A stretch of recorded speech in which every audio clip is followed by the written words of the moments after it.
Good morning dear students. First chapter finish करते हुए आज नेक्स्ट चैप्टर हम स्टार्ट कर रहे हैं, social change and social order in rural and urban society. ये चैप्टर आपका अंडरस्टैंडिंग सोसाइटी बुक का सेकंड चैप्टर क्लास +1 सोशियोलॉजी। इसमें आप वर्ड देख रहे हो इधर, सोशल चेंज, सोशल ऑर्डर, किसमें? इन rural and urban society. Firstly social change, change क्या होता है आपके with in social life? Like that मैं आज आपको कहूँ, आप फैमिली का एग्जांपल ले लीजिए कि जो आज आपके मदर फादर ब्रदर सिस्टर हैं, कल आप सुबह उठो और देखो नहीं ये मदर नहीं है, अब मदर चेंज हो चुके हैं, फादर चेंज हो चुके हैं। ऐसे ही जैसे आप स्कूल में जाओ, आज आप क्लास +1 में बैठे हैं, नेक्स्ट डे आपको बोल दिया जाए नहीं अब आपको 8th क्लास से स्टार्ट करना है। चेंज है ना ये सारे, और ये सोशल चेंज है, आपकी सोशल लाइफ में आए हैं। लेकिन क्या चेंजेस ऐसे होते हैं? नहीं, इतने सडन चेंजेस नहीं होते। सडन चेंजेस होते हैं तो वो किसी चीज़ को, किसी एक पर्टिकुलर मैटर के ऊपर होते हैं, किसी एक पर्टिकुलर इशू के ऊपर होते हैं। ऐसा नहीं कि आज आपको जो चीज़ें बताई गई हैं कल वो आपकी कंप्लीटली चेंज कर दी जाएंगी। ऐसा सोशल चेंज में नहीं होता। और इस चीज़ को कंट्रोल कौन करता है? सोशल ऑर्डर, ताकि ऐसा ना हो, इतने सडन चेंजेस ना आए। आज आप क्लास +1 में बैठे हैं, कल आपको क्लास 8th में ना भेजा जाए। ये सारी चीज़ें जो मैटर करती है कि कौन कंट्रोल करता है, ये सोशल ऑर्डर करता है। सो देखिए हम इसको first, what is social change? Change is the most permanent feature of any society. आपको पता है चेंज सबसे परमानेंट फीचर है किसी भी सोसाइटी का। आप ट्रेडिशनल सोसाइटी से मॉडर्न सोसाइटी की तरफ देखते हैं तो यहाँ बहुत सारे चेंजेस आए हैं डे टू डे लाइफ में। चेंजेस आने भी चाहिए क्योंकि एक परमानेंट फीचर है। चेंज इज द चेंज हमारे नेचर के लिए बहुत कंपलसरी है। सारी चीज़ें अडेप्ट हो रही हैं। एक बायोलॉजिस्ट हुए हमारे डार्विन, उन्होंने एक थ्योरी दी थी, सर्वाइवल ऑफ द फिटेस्ट।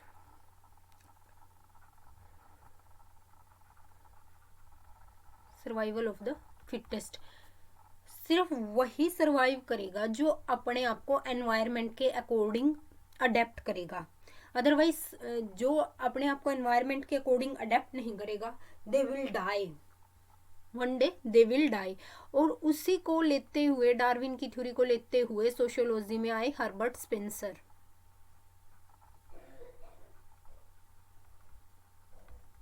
ठीक है, इन्होंने वही बात कही कि जो सोसाइटी है उसमें सोशल चेंज कंपलसरी है, दैट इज अ परमानेंट, और उस सोशल चेंज के अकॉर्डिंग अपने आप को अडेप्ट करना ये उससे भी ज़्यादा कंपलसरी है।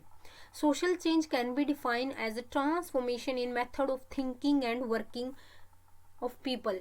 जो आपका सोशल चेंज होगा ये क्या होता है? That is transformation. ट्रांसफॉर्मेशन होगी किस चीज़ की? The method of thinking and working. आप किस हिसाब से सोचते हैं, किस हिसाब से काम करते हैं, धीरे धीरे उन सब के अंदर क्या आएंगे? आपके चेंजेस आएंगे। It is basically change in a social structure and social relationship of a society. Obvious सी बात है, अगर हम सोशल चेंज की बात कर रहे हैं तो कहाँ चेंजेस आएंगे? आपकी सोसाइटी के अंदर। और सोसाइटी में कैसे चेंजेस आएंगे? With in structure and relationship. जो भी आपकी सोशल स्ट्रक्चर होगी और जो सोशल रिलेशनशिप होगी उसी के अंदर चेंजेस आएंगे। At the most basic level, social change refer to change that are significant and which alter the underlying structure of an object और situation over a period of time. इसमें हम क्या कहते हैं कि बेसिक बात क्या है कि इसकी जो चेंजेस आते हैं वो एक लंबी समय से धीरे धीरे चेंजेस आएंगे। जो आपकी सोसाइटी है उसके अंदर जो भी सिग्निफिकेंट चीज़ें हैं उसके अंदर according to situation and over a period of time changes आते हैं। Social change does not include any and all changes but only big ones. मैंने अभी आपको बताया ऐसे चेंजेस जो आपको, अगर आज आप क्लास +1 में बैठे कल आपको क्लास 5th में भेज दिया जाए, ये सारी कोई बातें नहीं हो, ये कोई सोशल चेंज नहीं आएंगे। आपके way of method, how you study, ये सारे क्या सोशल चेंज है। धीरे धीरे पहले के समय क्या था, ये ऑनलाइन का इतना कंसेप्ट नहीं था, लेकिन ड्यू टू कोविड बहुत सारी चेंजेस आई हैं। हम कंप्लीटली घरों में लोग हो चुके थे, उससे आपकी लाइफ के ऊपर क्या इफेक्ट पड़ा। ये थे सोशल चेंज जो एक इंडिविजुअल की लाइफ को अफेक्ट ना करते हुए होल वर्ल्ड को अफेक्ट कर रहे थे उस टाइम। कोविड की वजह से जो जो चेंजेस आए थे सडन, ये इतना बड़ा चेंज आया जो हमारी स्टडी के अंदर की ऑनलाइन टीचिंग का एक बहुत बड़ा कंसेप्ट निकल के आया है। ये सारे changes, this is social change occur due to physical social demographic cultural and technological factor. Social change majorly किस वजह से आते हैं, कोई फिजिकल चेंज होता है, ये डेमोग्राफी है आपकी, जैसे अभी डेमोग्राफिक चेंज ही था इस कोविड में इतने लोगों की डेथ हो रही थी, हमारी पॉपुलेशन को खतरा था, काफ़ी सारी बातें। जो कल्चरल एक्टिविटीज़ की वजह से जो चेंज आता है, टेक्नोलॉजी सबसे बड़ा, हिरोशिमा नागासाकी वाला केस सबने देखा होगा, सुना होगा, देखा तो क्या ही है, सुना होगा। Population growth influence adversely on the uses of natural resources which also cause social change. ये जो पॉपुलेशन ग्रोथ हो रही है इतनी एडवर्सली तरीके से, नेचुरल रिसोर्सेज के ऊपर बहुत ज़्यादा इफेक्ट आ रहा है। ये क्या है, ये सारी चीज़ें क्या है, सोशल चेंज है, पॉपुलेशन क्या है, डेमोग्राफिक फैक्टर है। डेमोग्राफिक फैक्टर अपने आप में क्या है, एक सोशल फैक्टर है। गॉट इट ना। And the next is a change that takes place slowly over a long period of time are called evolutionary changes। यहाँ दो तरीके के चेंज की हम बात करेंगे। First is evolutionary change and second is revolutionary change. Evolutionary changes जो आते हैं राजे, ये आते हैं लॉन्ग पीरियड ऑफ टाइम, धीरे धीरे जो चेंज होते रहते हैं अकॉर्डिंग टू टाइम आपकी सोसाइटी में, वो सारी कहेंगे एवोल्यूशनरी चेंज। एंड कुछ चेंजेस क्या होते हैं, इतने सडन होते हैं, जैसे अब कोविड की वजह से एकदम सडन चेंज आया था हमारी लाइफ में, सबको घरों में लॉक होना पड़ गया था। क्या थे, रेवोल्यूशनरी चेंजेस थे। Social change is a broader concept, it includes all the areas of society like political, cultural, economic and physical. By and large there are 5 broad sources of social change, that is environment, technology, economy, political and cultural.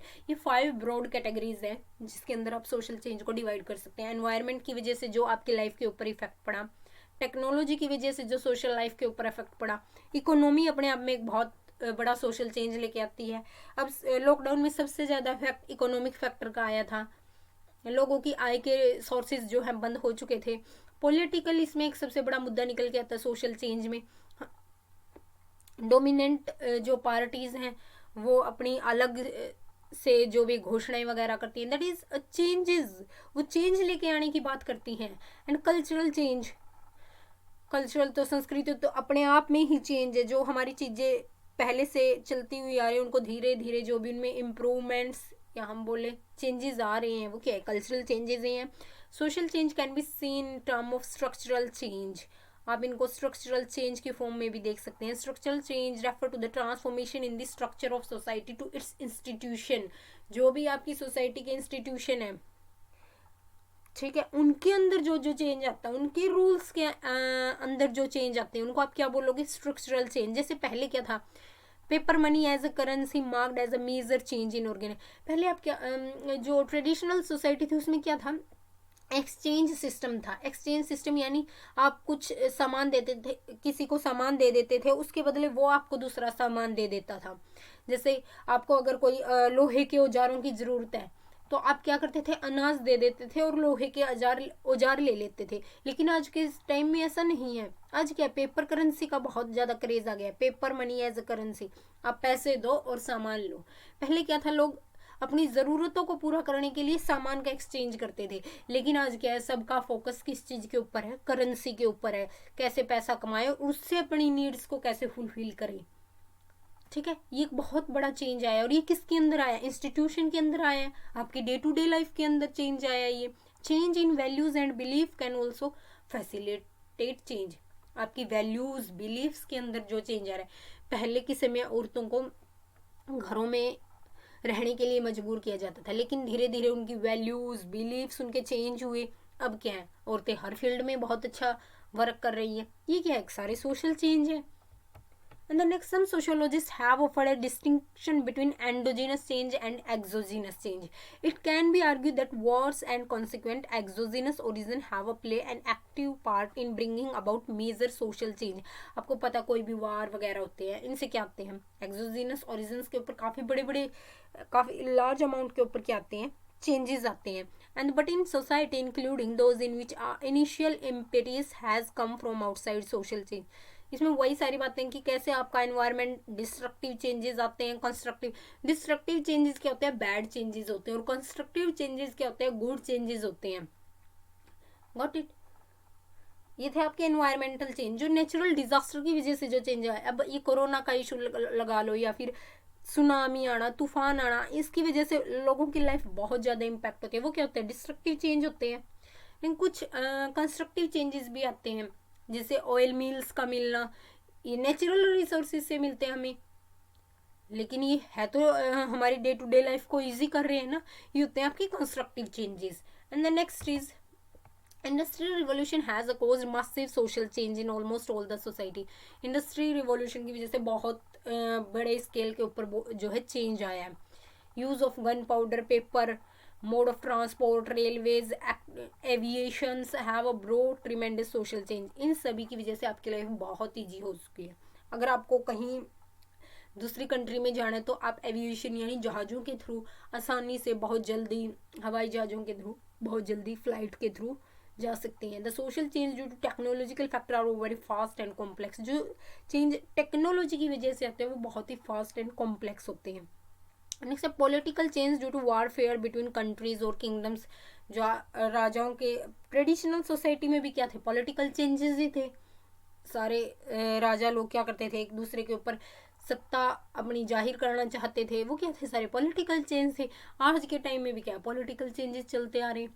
Parties अपने अपने चुनावों के समय अलग से घोषणाएं करती हैं कि हमारी मोनार्की हो, हमारी मोनोपोली हो. ये सब चलता आ रहा है. The religious change believes in norms help organising society like Bhakti movement. बहुत सारे आप मूवमेंट देखते हो, भक्ति मूवमेंट्स आते हैं, रिलीजियस मूवमेंट आते हैं. different kind of changes are called social changes. Evolutions of new ideas can also lead to social change. For example, idea about the position of women in a society. जो idea मैंने अभी आपको ये बताया था कि जो आइडिया होता है पोजिशन किसकी? विमेन की in society. Social change from ancient to modern time leading to change in social structure. पहले किसी में ये आइडियाज़ और बिलीफ थे कि औरतों को घर के अंदर रखा जाए, लेकिन आज के टाइम में चीज़ें चेंज हो चुकी है. Rural society are mostly agriculture based. मैंने आपको एक क्लास में भी बताया था कि जो रूरल सोसाइटी है वो उसका बेस कैसा होता है? एग्रीकल्चर बेस होता है. And this lacks technology and specialisation. उसमें टेक्नोलॉजी और स्पेशलाइजेशन की कमी होती है. जॉइंट फैमिली सिस्टम होता है, कास्ट सिस्टम होता है, सुपरस्टिशन, होमोजिनिटी, इलिटरेसी. ये सारे कॉमन फीचर है रूरल सोसाइटी के. ठीक है. In such a society, social change is particularly very slow. जो रूरल सोसाइटी के अंदर चेंज होता है वो बहुत ही स्लो आएगा, क्योंकि वहाँ बिलीफ सिस्टम लोगों का, उनके सुपरस्टिशंस, उनकी होमोजेनिटी इतनी ज़्यादा हावी है कि वो चेंजेस को अपने अकॉर्डिंग या चेंजेस के अकॉर्डिंग वो अपने आप को अडप्ट करने में बहुत समय लेते हैं. ठीक है. Then urban society are mostly industrialised. आपको पता है नगरों में क्या है? बहुत ज़्यादा इंडस्ट्रियलाइजेशन है. There is a differentiation and stratification not only on the basis of caste. वहाँ कास्ट के जो अर्बन सोसाइटी है उसमें कास्ट के ऊपर स्ट्राटिफिकेशन नहीं होता, इवन क्लास के ऊपर होता है. को कैसे व्यक्ति अपना काम करते हैं. Heterogeneity is occupation in heterogeneity in occupation is common. There are variety of people and culture in high density area. एक छोटे से एरिया में, जैसे अगर मैं बात करूँ मेट्रो सिटीज़ की, वहाँ एक बिल्डिंग्स में आपको डिफरेंट प्रोफेशन के लोग मिल जाएंगे. हेट्रोजेनिटी बहुत ज़्यादा है. Association relationships are secondary time base. अगर आपको समय है तो आप तभी मिलते हैं किसी से, अदरवाइज आप अपने काम में इंडल्ज रहते हैं. ये अर्बन सोसाइटी है. People of different caste, religions and regions live together with more tolerance. गाँव में टॉलरेंस पावर बहुत कम होती है. कोई बाहर का व्यक्ति आ जाए, कुछ ऐसी हरकत हो गई तो सारा गांव एक तरफ, और वो जो फैमिली बाहर से आई है वो एक तरफ हो जाती है. लेकिन शहरों में ऐसा नहीं होता, अर्बन सोसाइटीज़ में ऐसा नहीं होता. Cities are basically commercial hub.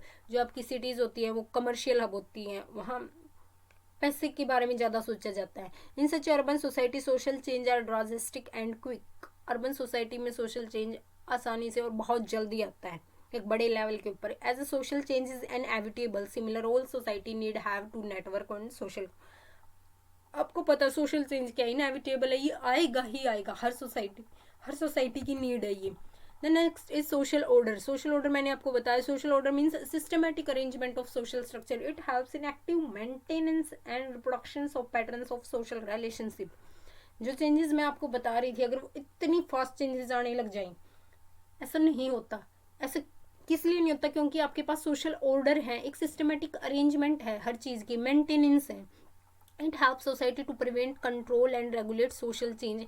ये सोसाइटी को प्रिवेंट करती है, कंट्रोल करती है और सोशल चेंजेस को रेगुलेशंस में हेल्प करती है। Social order is need for systematic functioning of society. जो सोशल ऑर्डर है वो क्या करते हैं? सिस्टमैटिक फंक्शनिंग करते हैं सोसाइटी की। Is generally the periphery of the dominant group, hence any changes that may alter their stability in the society will resist by them। जो oppressed group होते हैं would be interested in bringing changes that is favorable to them will alter the position of dominant group। oppressed group के जो आपका oppressed group है उसके interested, जो उसके इंटरेस्ट है उनकी वजह से जो चेंजेस आना चाहते हैं, जो डोमिनेंट ग्रुप के पीपल हैं वो अपनी अकॉर्डिंग जो चेंज लेके आना चाहते हैं, सबकी बात को जो सुना जाता है, वो किसकी वजह से? सारे सोशल ऑर्डर के अंदर आते हैं। And the next is social control, means the active maintenance and reproductions of a particular pattern of social relations and values and norms। ये वही बातें, जो social control होता है उसका मीन्स क्या होता है कि एक्टिव मेंटेनेंस एंड रिप्रोडक्शन होता है जो किसी भी पर्टिकुलर सिस्टम में, और उनकी सोशल रिलेशन और उनके वैल्यूज और नॉर्म्स के बीच में जो भी कंट्रोल किया जाता है, मेंटेनेंस की जाती है, उसे आप क्या बोलोगे? सोशल कंट्रोल बोलोगे। All society encourages members spontaneously, they abide by a set of rules and norms, और people are compelled in various way to obey such norms। सभी लोगों को ये norms मानने पड़ते हैं क्योंकि वो एक rules and norms में बंधे हुए हैं। Next is the power, शक्ति। Power is the ability to make other do what you want regardless of what they themselves want। Power क्या होती है? आप अपनी बात को उनसे मनवाना चाहते हैं, वो वही करें रिगार्डलेस कि वो क्या चाहते हैं। Different form of power exist in society, dominant, authority and law. Domination, किसी के ऊपर प्रभुत्वता। अथॉरिटी यानी लीगल पावर, जो आपकी पुलिस के पास पावर है वो क्या है? अथॉरिटी है, ना कि वो पावर है। अथॉरिटी यानी सत्ता, एंड लॉज यानी कानून के अकॉर्डिंग आपसे कोई बात मनवाई जाती है, वो भी क्या एक लीगल पावर है। Domination can be referred as a relationship of power that is stable and settled, and the parties involved have become accustomed to their relative position in the relationship. In normal time, dominant group has decisive influence on society. It is quite similar to forced cooperation, as a people do things and they don't want but without creating conflict। जो आपकी power है normal time में, dominant जो people थे वो क्या चाहते थे कि पावर, वो हमारी बात माने, कोई कॉन्फ्लिक्ट ना हो, सारी चीज़ें स्मूथली चलती रहें, हम लोगों की डिमांडों को पूरा करेंगे। लेकिन वो क्या थी? डोमिनेंट पावर थी, लोग नहीं चाह रहे थे ऐसा हो। Authority is defined by Max Weber is the legitimate form of power. ये एक वैध शक्ति है। That implies conformity to existing norms of right, property and justice. इसके अंदर क्या होता है? जो आपकी अथॉरिटी है, मैंने पहले ही बोला कि आती है लीगल पावर होती है, यानी वैध सत्ता होती है, वैध शक्ति होती है, legal power. Authority is a power that consider to be justified और proper. For example police officer, जज, school teacher, all exercise different, ये सारे क्या करते हैं? डिफरेंट एक्सरसाइज करते हैं। And different kinds of authority as a part of their job. They are written documents specifying their authority, what they may, और इनके पास क्या एक लीगल पावर है, और लीगल पावर को आप क्या बोलोगे? अथॉरिटी बोलोगे, ठीक है। A law is an explicit codified norms and rule. जो आपके लॉज होते हैं वो भी क्या होते हैं? नॉर्म्स एंड रूल्स लिखे हैं, उनको आपको फॉलो करना ही। It is usually in written form, compromising form, rule by society which is govern applicable to all citizen. ये सारे सिटीजन के लिए सेम है, ऐसा नहीं है कि पर्टिकुलर इस ग्रुप के लिए ये रूल है, नहीं दूसरे ग्रुप को ये रूल नहीं फॉलो करने, ऐसा कुछ नहीं है। सभी सिटीजन के लिए ये सेम रहेंगे। There are laws that specify how laws are to be made and changed or what to do be done in some violates them. ये था आज का आपका चैप्टर। आपने इसमें देखा social change, social order and in rural and urban society, दोनों societies में कैसे जो रूरल सोसाइटीज़ में कैसे स्लोली चेंजेस आते हैं एंड अर्बन सोसाइटी में एकदम ग्रेजुअली चेंजेस आते हैं। ये आपका चैप्टर यहाँ कंप्लीट होता है। Thank you student and have a nice day.